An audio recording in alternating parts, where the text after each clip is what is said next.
Dans cette vidéo, on va voir ensemble pourquoi le dropshipping n'est pas un business fiable sur le long terme et pourquoi tu devrais très vite t'en écarter pour pérenniser ton business en créant une véritable marque qui sera stable et qui te permettra d'avoir des revenus dans le temps.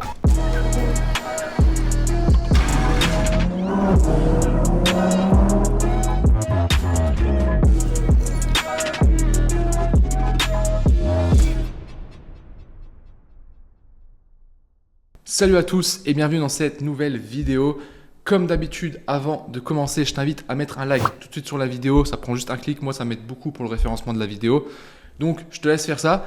Et également, n'hésite pas à t'abonner si ce n'est pas encore déjà fait pour ne pas manquer les prochaines vidéos. Maintenant, avant d'opposer le dropshipping et la création de marque, ça serait bien déjà de définir c'est quoi le dropshipping et c'est quoi une marque. Le dropshipping, je le répète assez souvent, c'est selon moi uniquement la méthode logistique. Le fait de ne pas faire de stock et d'avoir simplement un fournisseur qui expédie le produit directement au client dès que nous, on va recevoir une commande sur notre site. Ça, je pense qu'on est tous d'accord là-dessus. Maintenant, quand on parle de dropshipping, en général, il y a une image derrière, une association de plusieurs choses qui ne sont pas juste liées à l'aspect logistique. Quand on entend dropshipping, on pense tout de suite à Shopify, AliExpress, publicité Facebook, alors qu'en réalité, ça n'a aucun lien et rapport avec ça. Donc dans cette vidéo, je vais certainement utiliser le terme dropshipping pour faire opposition à la création de marque, mais je pense que vous avez compris, dans les deux cas, ça reste du e-commerce. Le dropshipping, ça va plus être cette méthode, on va dire, cash flow très court-termiste, tandis que la création de marque, ça va être plus la vision long terme. Donc on va opposer ces deux visions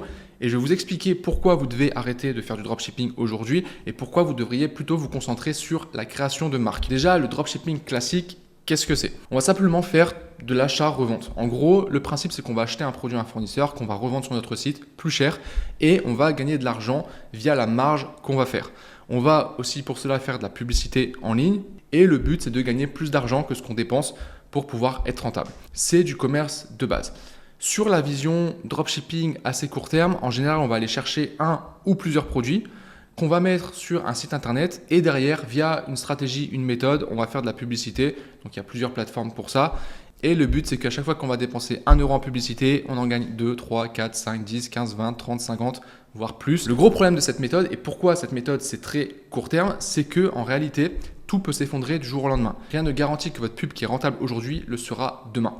Et du coup, ce qui fait qu'on est sur un business qui est quand même assez instable. On peut avoir une boutique qui tourne pendant plusieurs semaines, plusieurs mois et d'un coup, elle s'effondre, elle n'est plus rentable. Pour certaines personnes, ce n'est pas gênant parce qu'on peut sans cesse renouveler et relancer des nouvelles boutiques. Donc le but, c'est aussi d'avoir plusieurs boutiques qui tournent pour que si on a une qui s'effondre, c'est pas grave, on en a d'autres qui tournent. Mais à un moment donné, on ne crée pas réellement de valeur sur le long terme. On n'a pas un business qui prend de la valeur et on est toujours sans cesse en train de recommencer le même schéma. Alors vous allez me dire, c'est quoi le problème à ça si on gagne de l'argent? Le problème, encore une fois, c'est que c'est très instable et que tout le travail que tu fais en amont pour construire quelque chose, en fait, tu construis pas réellement grand-chose. Donc, c'est pas fiable sur le long terme, sachant que le but quand tu lances un business, en tout cas le but pour moi et ce que j'essaie d'enseigner aussi et de transmettre, qui est la valeur numéro 1 d'ailleurs, c'est d'être libre. Et pour être libre, tu dois pouvoir avoir un business qui soit prédictible, où tu sais que tu vas gagner de l'argent chaque mois et qui va te mettre vraiment à l'abri. Donc ça, c'est pour le dropshipping, on va dire plus court terme. À ça, on rajoute également la partie logistique. Je suis obligé d'en parler parce que ça fait partie intégrante de la stratégie. En général, quand tu vas démarrer, tu vas faire du dropshipping. Donc vraiment la définition dropshipping logistique, donc pas de stock. Et au départ, tu vas passer par des fournisseurs. Le plus connu qu'on utilise le plus au départ, ça va être AliExpress, même s'il y en a d'autres. Et là, on arrive à une autre problématique, c'est que tu ne peux pas avoir de business stable avec AliExpress. Pourquoi? Tu es ultra dépendant de ton fournisseur. Les délais de livraison, en général, sont quand même assez longs. Et même si des fois tu peux livrer en 7, 8, 9 jours, ça m'est déjà arrivé avec AliExpress, tu n'as pas cette garantie. Tu peux avoir un client qui reçoit le produit en 8 jours, puis le client d'après va attendre 25 jours. C'est déjà arrivé. En plus de ça, l'expérience client n'est pas au top vu qu'il attend déjà un certain moment. Ça, limite, on peut le justifier.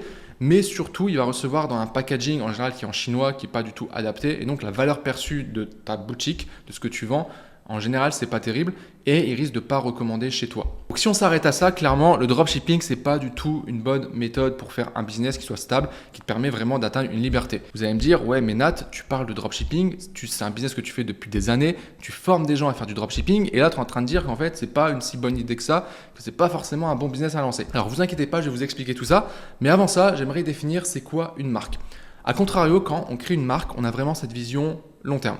Donc, qu'il soit stable et également qu'on peut scaler sans risquer de tout exploser et d'avoir des problèmes où on coule le business. Et pour moi, il y a vraiment 3 aspects qui déterminent une marque. Et selon moi, déjà, Une marque, c'est simplement satisfaire au mieux son client.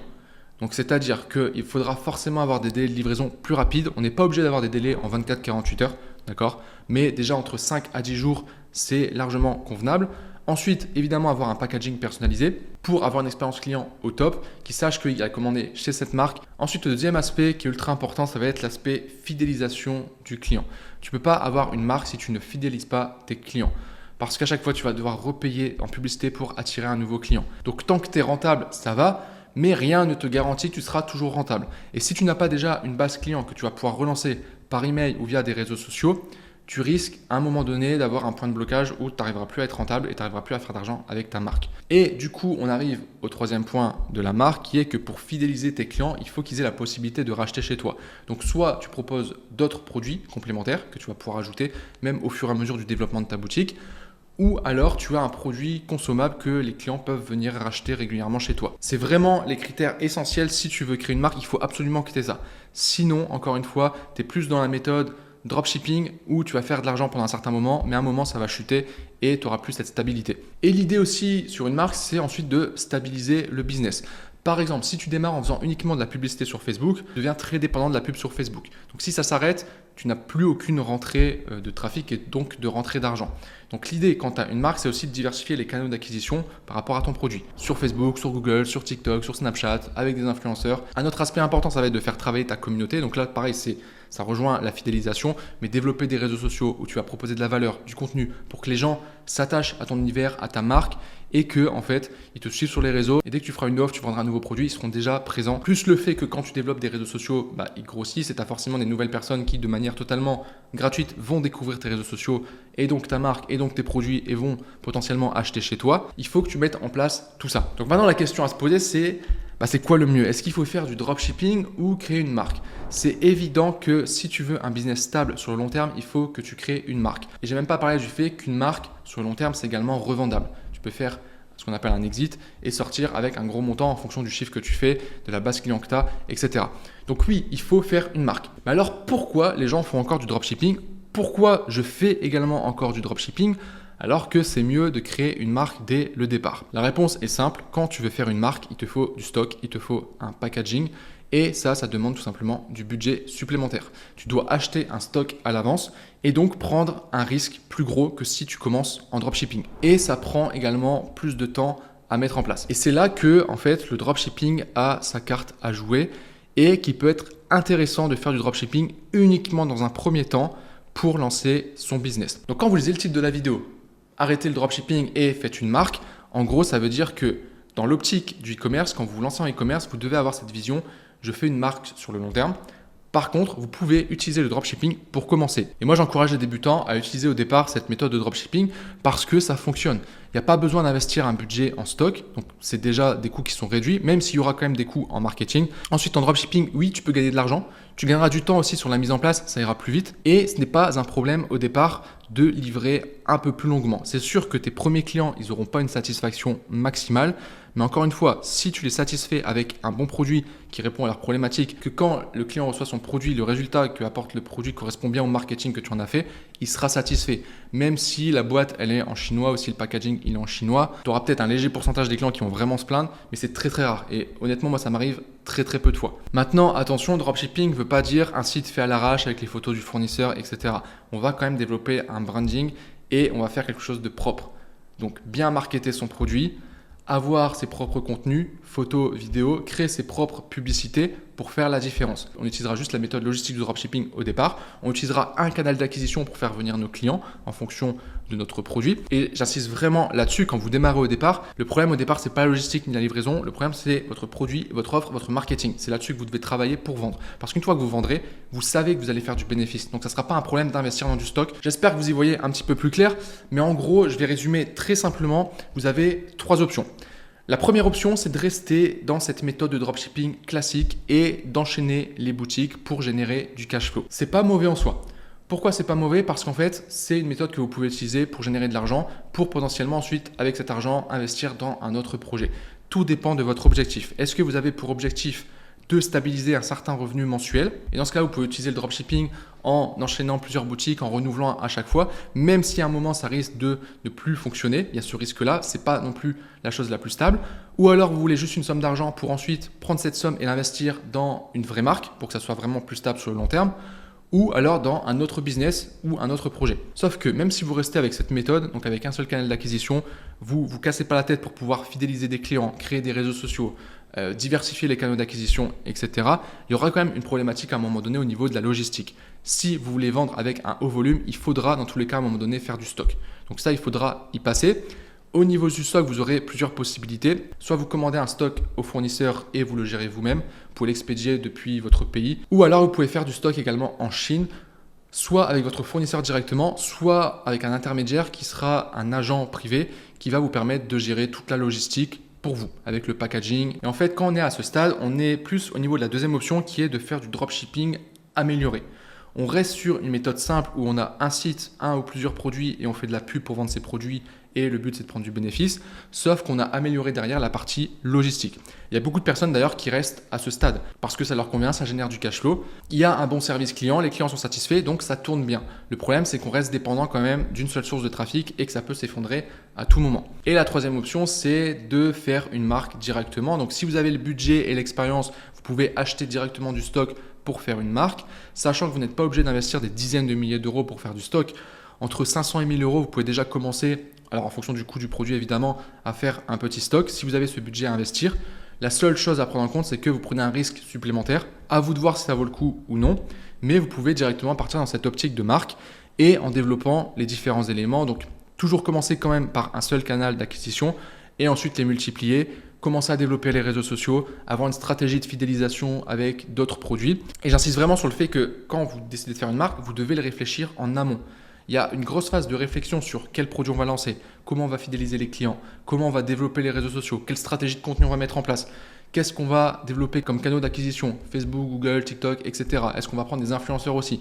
Il faut le réfléchir avant de lancer un produit. Parce qu'il y a certains produits sur lesquels vous ne pourrez pas faire de marque, parce qu'il n'y aura aucun moyen de fidéliser les clients. Donc avec tout ça, j'espère que vous y voyez plus clair. Maintenant, vous allez me dire, toi, qu'est-ce que tu recommandes? Si vraiment je devais recommencer de zéro aujourd'hui, qu'est-ce que je ferais en partant du principe que j'ai un budget limité? On va dire je me donne un budget entre 2000 et 5000 euros. Moi, je partirais tout de suite sur du testing de produits en dropshipping. Donc, j'aurai une réflexion pour trouver des produits que je peux vendre en dropshipping dès le départ. Je partirais sur une stratégie avec Facebook Ads parce qu'aujourd'hui, selon moi, c'est vraiment ce qui fonctionne le mieux. Et je me ferai une recherche produit, je lancerai un produit en dropshipping et dès que j'aurai mes premières ventes, que je vois que ça fonctionne, à ce moment-là, je passerai sur du dropshipping amélioré. Donc, j'améliorerai la logistique. Et ensuite, deux options.